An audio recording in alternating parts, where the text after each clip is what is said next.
Well, everything rises and falls on leadership. So, how far so far have we gone when it comes to leadership with empathy across board now? Well, yes, particularly at the top, but we can trickle this down. We have joining us on the program Lunia Hara, who is an author, speaker, and executive coach. She joins us from Berlin, Germany. Lunia, you're welcome to the program. Thank you very much. I'm really happy for you to having me and for the invitation. Thank you very much. We're talking about this because we had a conversation yesterday, and somehow we're talking about security or insecurity, and it just led to value for human lives, right? And it just was a moment of epiphany yet again that, maybe if we had better value for human lives, then a lot of decisions leadership makes will be much more empathic. It will be, much more human-centered, right? So first, speak to us about what you've seen across board when it comes to leadership, maybe in Africa, in other parts of the world. Do we really have leaders with empathy? One, is it that they have the empathy, but they don't know how to show it? You know what they say sometimes about African parents? They want to say, I love you, but they say, have you eaten? That's the way to say, I love you, right? So what have you found out about leadership across board when it comes to empathy now? Yeah.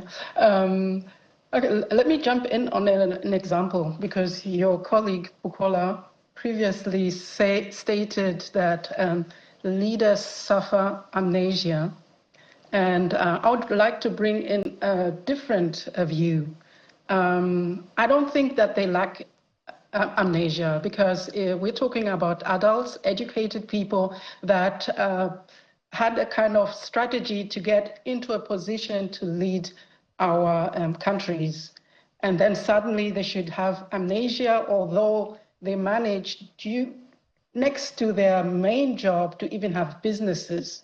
I don't think they don't have amnesia unless we're talking about selective amnesia. I would say that they have lack of empathy and lack of compassion, and that's why they fail to take care of certain things. And yes, unfortunately, we have that problem in Africa as well, and I believe that is one of the reasons, not the only one, but one of the reasons why we are not progressing as we should, because of lack of empathy and compassion in leadership. You just stated talking about love, which makes me, maybe it would be good for me to explain what is actually empathy and compassion, because we talk about compassion actually without knowing what does it really means. We are all born with empathy, and there are studies that can prove that even babies, they have empathy and they practice empathy.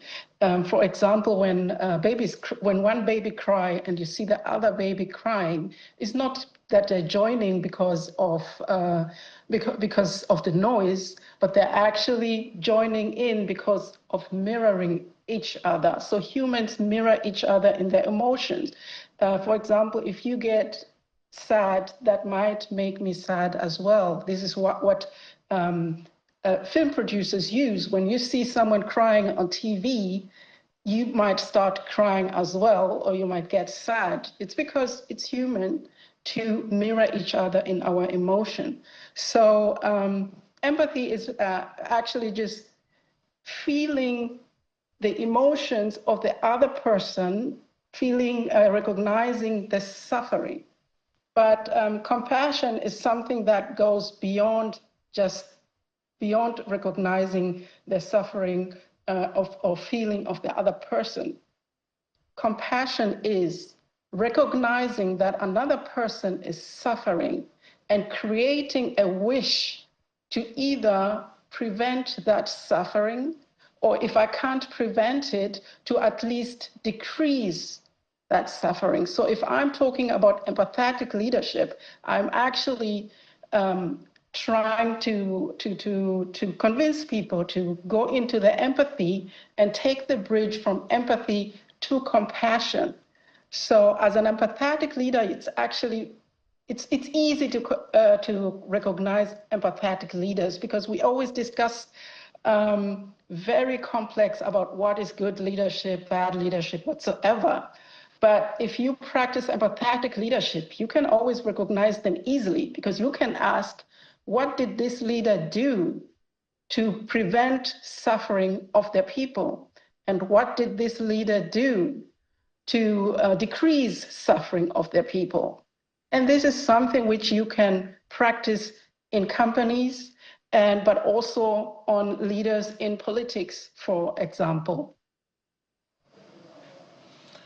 All right, so let's even expand it further when it comes to calls for empathic or empathetic, if you will, leadership and what the people expect.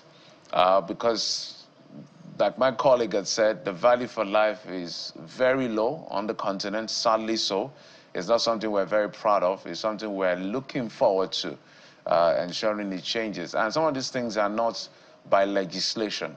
It has to be a cultural thing. The people were very, very empathetic. But when people get into a leadership position, we see a different kettle of fish entirely. So if you were to advise the citizens on how to demand some kind of leadership that will be sensitive to their needs and to their pain and to their anxieties, they call it the apocalypse, whether it's poverty, whether it's war and all of that. How should they navigate that path in choosing empathetic leaders? Because we have an electoral system across the continent that gives us room to employ the elected officials to serve the men, depending on what the constitution of that country says. What should they be looking at in electing people to know that this particular individual will have my interest at heart?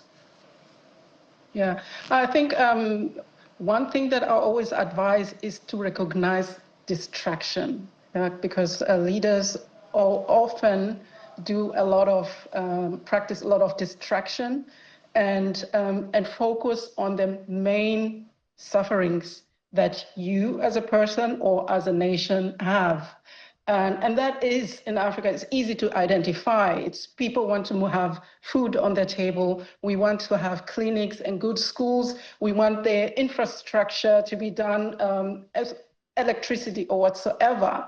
So I always say, focus on the main sufferings first, because if the main sufferings are not solved, we don't have to address other problems which are there and also important to be solved. So I always say, what is the suffering?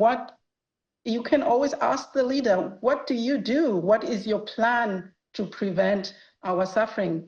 And then if you want to go into details, what are you going to do to build more schools so that we have more food on the table, that we have more clinics?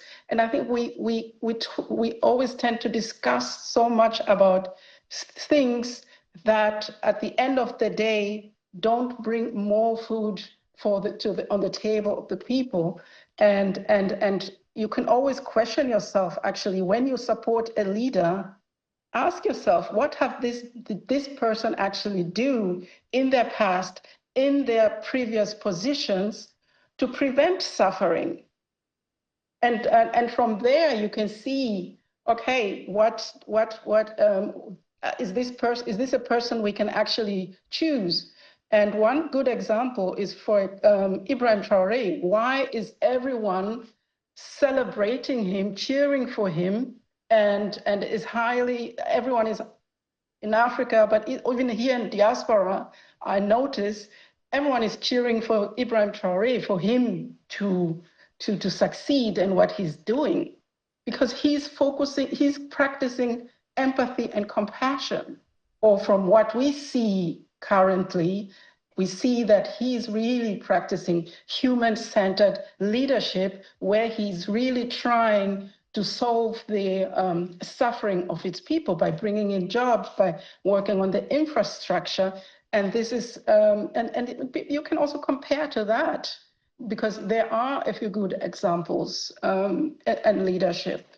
But we sometimes tend to get distracted, and sometimes we get to think about our own needs, but not but not for our community. I think we lack also some community sense because we lost our philosophy of Ubuntu that says, I am because we are. And we went more and more to just practicing I am and neglect the we are part. And where leaders working in companies can actually do is to also focus, of course, I don't mind everyone, if leaders want to have companies, entrepreneurs wanting to make money and growing, but you are not doing anything for your community and for your country if you don't also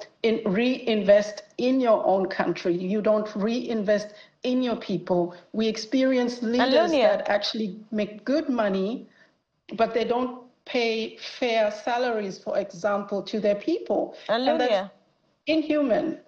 Yeah, you're getting us somewhere on this conversation of leadership, albeit uncannily. So it appears from all that has been said so far that the challenge is not particularly with the type of leadership or the approach to leadership, but with the person who is governing, right? And relatedly, you are in a part of the country, a part of the world where leadership is often referred to as the template that is working. What do you see to be the difference, the defining difference between the approach to leadership and the people that are governing the country? Yeah. Of course, I think compared to Africa, I'm in a country where a lot of things work definitely much, much better and have made more progress. We also have some challenges here and there in leadership as well. But what I see here is the high sense of community that that they really try to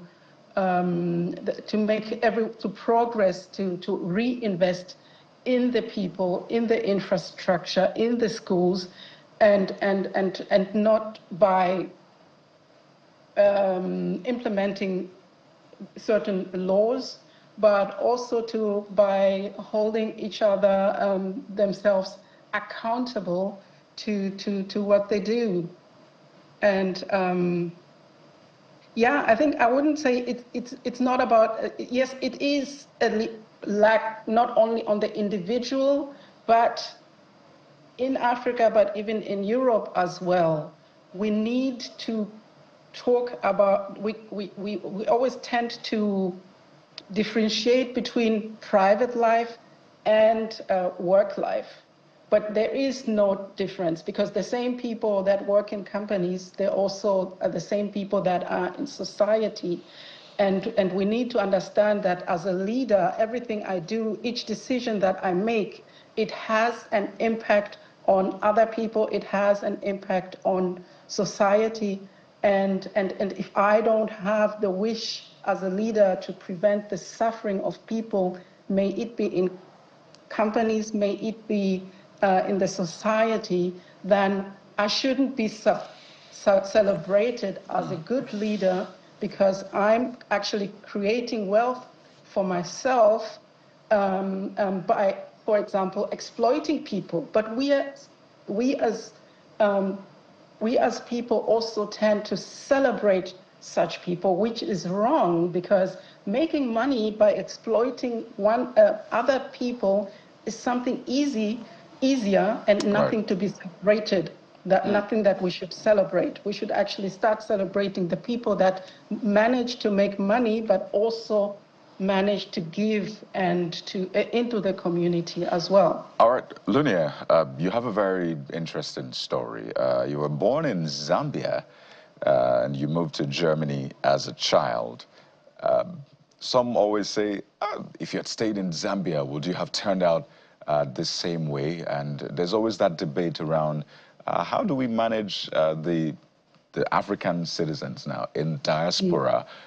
Is there a way to get them to come back and maybe invest back home or stay there and send the money back home. There's always been that back and forth. And some will even say people like you should come and vie for leadership positions, politically speaking. What for you is the best route to harness the power of Africans in diaspora doing great stuff, representing Africa well? What's the best route to harnessing all of that potential and resources, human resources as well? I see a lot of potential there that has been neglected and not really included. And we should actually use the knowledge of people in diaspora, because we can be the bridge between the different cultures, because many of us know the culture in our countries, but we also know the Western way of life, the Western way of doing businesses. And what I see, which I think causes also a lot of problems, is if you're in Africa and you watch TV and media from Europe or US and social media, I see a lot of people picking up things, but without knowing the details. Right. And I can already sense a few things which people in Africa are still celebrating, but I notice here they're already on reverse. But since the people in Africa, they're not on the ground, they don't see it. So you might be maybe pushing for something, and when you reach that, you will notice, oh, those in the West are already reversing because they've noticed there's something wrong. And this is where people in the diaspora can actually support to translate and to explain the trends going on and what makes sense to jump on and not. So you're not planning to run for president of Zambia? Oh, I don't. That's a good one. Well, it's up to the people of Zambia if they want me to run. I will definitely run, because I think even in Zambia we need good leadership. There you go. Never say never. We have to thank you so much, particularly for staying all through, joining early. We've been speaking with Lunia, Hara, author, speaker, executive coach, as a potential presidential candidate of Zambia. She's speaking with us from Berlin, Germany. Thank you for the great work, and wish you the very best. Yeah, thank you very much for having me. Well, there you have it. Africans doing great things across the world. It's really great to see. We'll take a quick break now. When we return, we'll talk Nigeria first. Stay with us.